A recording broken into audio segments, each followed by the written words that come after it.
sais que vous adorez les cas cliniques et ça vous intéresse.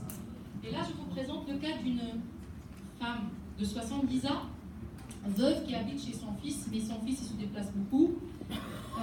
Et c'est une dame, bon, il est autonome, mais son fils vient un jour et il trouve qu'elle était allongée par terre dans la cuisine, inconsciente, gémissant faiblement. Donc c'est une dame âgée de 70 ans qui a perdu conscience. Dans ses antécédents, c'est une femme hypertendue, elle est hypercholestérolémique, elle est suivie pour une cardiopathie ischémique. Elle a été dilatée avec un stent en 2014, elle a deux stents, l'un sur le VA, l'autre sur la circonflexe. Elle est suivie pour une petite dépression, elle a un syndrome métabolique, et elle a gardé son traitement. Pour son HTA, elle est sous athénolol 100 mg, aspégique, atorvastatique, oméprazole, diroxate. Et là, je vous rappelle que c'était au mois de juillet, là où il faisait très chaud. Et là, on a un sujet chargé sous athénolol. Je ne sais pas si vous êtes d'accord pour le traitement, mais je vais vous... Là, je suis d'accord. Et je vais vous raconter la suite de l'histoire. Donc, la femme, elle a perdu conscience. À l'arrivée de l'ambulance, elle était très bradycarde. Elle avait une fréquence à 30 battements avec une hypotension artérielle. Elle était déshydratée, bien sûr, avec un point d'impact, un traumatisme. Mais elle pousse ses membres à l'appel. Voici son ECG. Donc, c'est une femme bradycarde.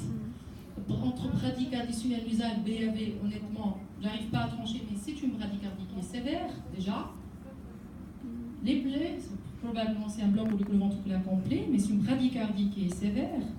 Et donc, cette dame, en fait, cette bradycardie, après, elle s'est compliquée d'un arrêt cardio-circulatoire, donc les médecins du SAMU ont fait le nécessaire, elle a récupéré. Et donc, après la récupération, on trouvait une pression artérielle à 160 pour la systolique, 60 pour la diastolique, et une fréquence cardiaque qui est à 60. Donc, elle a reçu de l'adré, après elle a reçu de l'isoprénaline, et elle s'est accélérée. On note au niveau de la biologie qu'il y avait une petite note de clairance à 30 ml par minute, une insuffisance rénale avec le calémie limite à 5. Donc, après quelques jours, après une bonne hydratation de 48 heures, la dame était déshydratée. L'insuffisance rénale s'est améliorée, elle a récupéré un rythme quasi normal avec une fréquence à 100, voire même elle est devenue tachycarde, avec une conduction qui est normale, la pression artérielle à 165-60 mm pour la diastolique, et à l'échographie, elle a une HVG avec une fonction systolique que vous jugez préservée. Okay. Voici son ECG, la dame avec l'HVG, vous êtes d'accord qu'il y a de l'HVG, les sinusales, elle a récupéré. Okay. Donc, si on résume, c'est une femme âgée de 70 ans, hypertendue, obèse, insuffisante coronaire, suivie pour une cardiopathie ischémique, traitée pour son HTA par un bêta-bloquant, et ce bêta-bloquant, c'est l'athénolol qui est l'hypothèque, vous le connaissez tous, l'hypothèque. Elle a développé un trouble de conduction dans un contexte de déshydratation. Là, j'insiste beaucoup sur cette déshydratation parce qu'on est en Tunisie, c'est un pays ensoleillé, donc c'est vraiment très chaud. Et elle a développé de l'insuffisance rénale aiguë. Donc, que pensez-vous pour son HTA? Donc, est-ce que vous allez la mettre sortant sous son hypothèque? Est-ce que vous allez la traiter pour son HTA, sachant que c'est un sujet âgé de 70 ans qui a des chiffres systoliques à 165? Donc, quelle est votre conduite? Vous allez le traiter ou pas? La première question. Oui. Pour son HTA. La deuxième question, est-ce que vous allez garder l'hypothèque? Non. Vous allez changer par quoi? On va voir. On va voir qu'en fait, si on regarde les recommandations, un sujet âgé de entre 65 et 79 ans, il faut commencer le traitement dès que la pression artérielle systolique supérieure à 140 pour la systolique. Donc notre patiente est à 165, il faut là le traiter. Et d'après les recommandations, il faut commencer d'emblée, elle a des chiffres entre 160 et 179 de systolique, il faut commencer par les règles hygiéniques et le traitement immédiatement. Parce que c'est une patiente déjà qui a des HPG, qui a un haut risque, et là des chiffres qui dépassent 160 mm de mercure. Et la cible thérapeutique dans ce cas, est-ce que c'est la même chose que tout à l'heure? Parce que les insuffisants, bon, c'est une fonction systolique préservée. Elle est coronarienne, donc là la cible thérapeutique selon les recommandations, ça doit être strictement inférieur à 140, mais ça ne doit pas être inférieur à 130. Donc c'est entre 130 et 140. Il ne faut pas trop baisser les chiffres chez le sujet âgé. Là, je parle sujet âgé entre 65 et 79 ans et non supérieur à 80 ans. L'athénolol. L'athénolol, pourquoi il ne faut pas le garder? Vous êtes tous d'accord. Pourquoi vous ne voulez pas le garder en fait? Parce qu'il a induit un bradycardie. Dans ce cas, vous n'allez pas donner tous les bêta-bloquants? Non. Les bêta-bloquants cardio-sélectifs. Mais quoi d'autre? Pourquoi le bêta-bloquant? Et pourquoi pas l'hypothèse, l'athénolol? Donc le choix, lorsque vous allez traiter un patient, quels sont les critères de choix? Préserver la fonction rénale. Critères de choix pour qui vous pousse à choisir telle ou telle molécule. L'atteinte d'objectifs, les antécédents, les comorbidités, le terrain, la protection cardiovasculaire, la protection rénale. Et donc la question qui se pose, bêta-bloquants et HTA, est-ce qu'il faut les enterrer? Est-ce qu'on n'a plus de place dans le traitement d'HTA? La réponse est non, parce que si on regarde les recommandations, ils ont leur place parmi les 5 molécules de choix. Et si on regarde les recommandations, ils ont des indications, par exemple en contangine, post-IDM, insuffisance cardiaque, le jeune tachycarde, donc ils gardent quand même leur place. Et cette patiente, si vous allez la traiter, ça sera immuno ou bithérapie? Bithérapie, parce que c'est une patient à haut risque. Et comme je l'ai dit, actuellement, les recommandations 2018, c'est la bithérapie avec un bloqueur du système rénine-angiotensine. Ah, et ça ne marche pas le pointeur. Donc avec un bloqueur du système rénine-angiotensine, qui doit être l'UGCEA2, associé ou pas à un inhibiteur classique ou diurétique. Donc ça doit être soit un inhibiteur classique, soit un diurétique. Donc c'est l'association de première intention. Mais pour notre patiente, si on regarde les recommandations de 2018, notre patiente, elle est coronarienne, coronary artery disease, donc elle a une insuffisance coronarienne. Dans ce cas, si on regarde les recommandations, cette association, certainement, elle doit comprendre un bloqueur du système rénine-angiotensine, doit être associée avec un bêta-bloquant ou inhibiteur classique. Donc là, parce qu'il y a cette atteinte coronaire qui est associée. Alors, la question que se pose, est-ce que tous les bêta-bloquants se valent? Vous avez répondu que non, parce que vous m'avez dit qu'il y a des gens et des bêta-bloquants qui sont... Est-ce qu'il y a un autre point fort aussi des autres bêta-bloquants? On va les découvrir. Donc, en fait, les bêta-bloquants font partie d'une famille très hétérogène. La cardiosélectivité. Il y a aussi des bêta-bloquants qui sont vasodilatateurs. On va voir. C'est très important d'avoir un bêta-bloquant vasodilatateur parce que ça va permettre mieux d'équilibrer la pression artérielle. Choisir une molécule qui est efficace sur la pression artérielle, sur la pression centrale, on va voir, et qui donne moins d'effets secondaires. Donc là, Et là, regardez en fait les bêta-bloquants, juste un rappel. Il y a 3 générations de bêta-bloquants. Il y a les bêta-bloquants non sélectifs les plus anciens, vous connaissez, propranolol, léo-alaflocardique, sotalol, nadolol. Il y a les bêta-bloquants, bêta-1 sélectifs de 2e génération, le métoprolol, le bisoprolol. Et la 3e génération, ils sont bêta-1 sélectifs, mais le plus des bêta-bloquants 3e génération, c'est qu'ils sont vasodilatateurs. Et donc là, on trouve le calvidulol, le lébivolol et le céléprol. Donc là, les nouvelles générations, ils ont un plus par rapport aux bêta-bloquants classiques. Un autre argument qui est contre l'hypothèse, l'athénolol. Pourquoi il ne faut pas utiliser cet athénolol? Parce que regardez l'élimination des bêta-bloquants, et là c'est très important, regardez bien cette diapositive, parce que l'athénolol, dans 100%, il est éliminé par le rein. Et notre patiente, il est âgé, il est à risque de déshydratation. Il suffit qu'elle fasse une déshydratation, elle aggrave sa fonction rénale, et elle va faire une surdosage en bêta-bloquant, et ça explique les troubles de condition qu'elle a fait. Le bisoprolol, 50-50, 50% élimination hépatique, 50% élimination rénale. Les autres bêta-bloquants, comme le nébivolol, élimination 100% par le foie. Donc là, c'est un élément en faveur pour sa prescription chez les sujets âgés.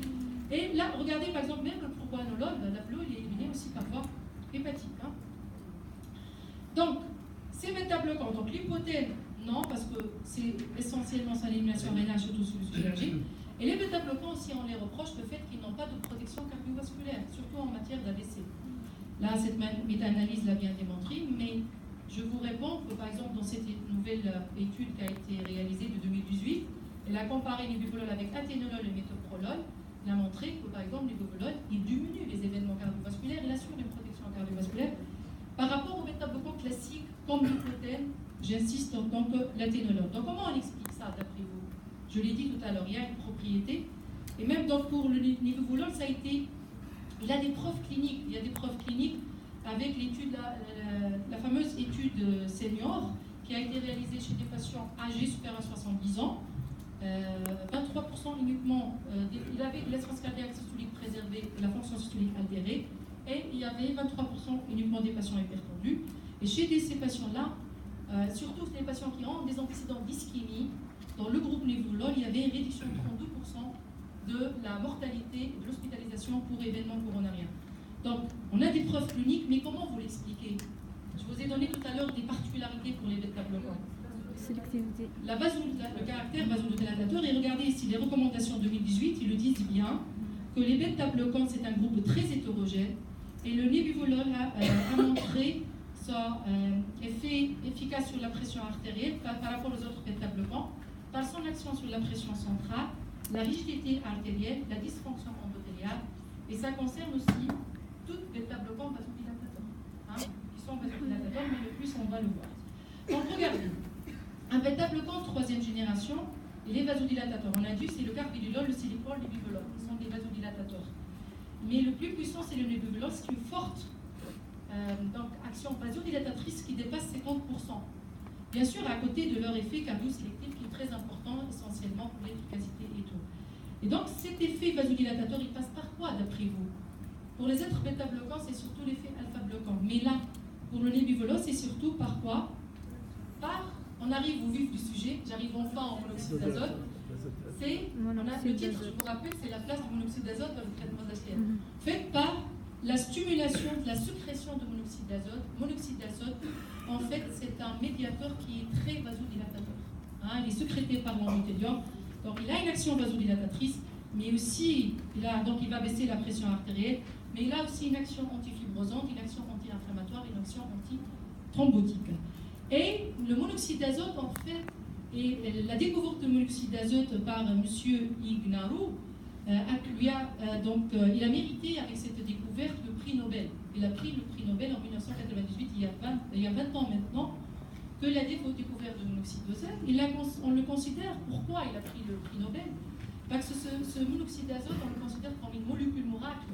Quand je l'ai dit, parce que c'est un vasodilatateur, et c'est un patient qui a une action anti-inflammatoire, antifibrosante, donc il protège notre cœur, il protège nos vaisseaux. Et déjà, le monsieur qui a découvert le monoxyde d'azote, il a bien insisté sur l'apport de nebuvolol en matière de protection cardiovasculaire par le biais surtout de la sécrétion de monoxyde d'azote, alors que cette molécule miracle qui est sécrétée par l'endothélium. L'endothélium, donc normalement, il est responsable de l'équilibre de la régulation de tonus vasomoteur. L'endothélium, il sécrète des substances vasodilatatrices et des substances vasoconstrictrices. Et le monoxyde d'azote, c'est un vasodilatateur. Et donc cet équilibre chez l'état physiologique est indispensable pour avoir une vasomotricité qui est normale. À des conditions où il y a une hyperdébile, l'artère, elle va se dilater. Des conditions où il y a un hypodébile, l'artère, elle va faire une vasoconstriction. Donc la présence de ce monoxyde d'azote, il est très important pour avoir une meilleure, par exemple, adaptation à l'effort ou lorsqu'on fait une activité physique. Et donc, ce monoxyde d'azote, il est indispensable pour une bonne vasomotricité artérielle. Donc, il est synthétisé au niveau de l'endothélium sous l'action d'une enzyme monoxyde d'azote synthétase. Et donc, comme je l'ai dit, dans des situations de force isolement importante, de tension artérielle, le monoxyde d'azote va être sécrété pour qu'il y ait une vasodilatation, pour qu'il baisse de la pression. La batterie est faite, je pense.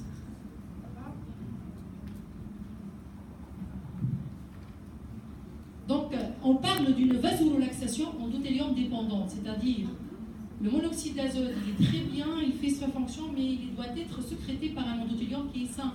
Si l'endothélium il est malade, dans ce cas, on ne va pas avoir de monoxyde d'azote, et donc ça explique quoi, le fait d'avoir un endothélium malade? On parle de quoi? On parle de dysfonction endothéliale. Et la dysfonction endothéliale, c'est la première étape de quoi? L'athérosclérose, le développement des plaques d'athérome. Donc, si on n'a pas un bon endothélium, on ne va pas avoir de monoxyde d'azote, on ne va pas avoir une bonne vasodilatation, on ne va pas avoir une bonne artère, on va avoir de l'athérosclérose, on va développer de l'HTA. D'où l'intérêt, lorsqu'on traite des patients hypertendus, de viser, d'augmenter le taux de monoxyde d'azote. Et parce que ce monoxyde d'azote, il va entraîner une vasodilatation, mais aussi il va lutter contre les phénomènes de remodelage.